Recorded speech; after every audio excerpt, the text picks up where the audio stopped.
Be sure to read and follow the safety guidelines to protect your computer from potential damage and ensure your personal safety. For more information about safety guidelines, see the owner's manual at dell.com/support.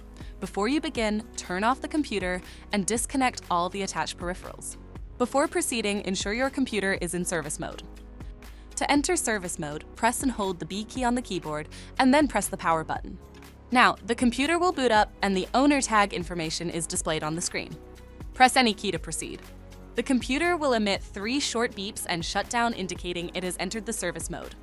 Loosen the captive screws holding the base cover in place. Using a plastic scribe, pry the base cover from the palm rest assembly, starting at the top edge and working your way around to release it from all sides.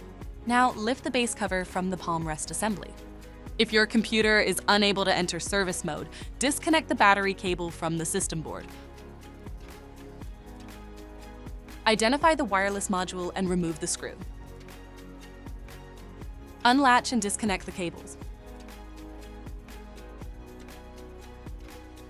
Lift the module out of the system.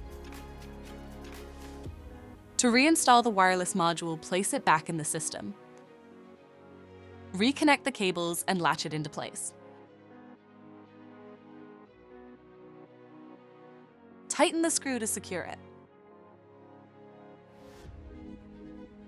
If the battery cable was disconnected earlier, make sure to reconnect it to the system board.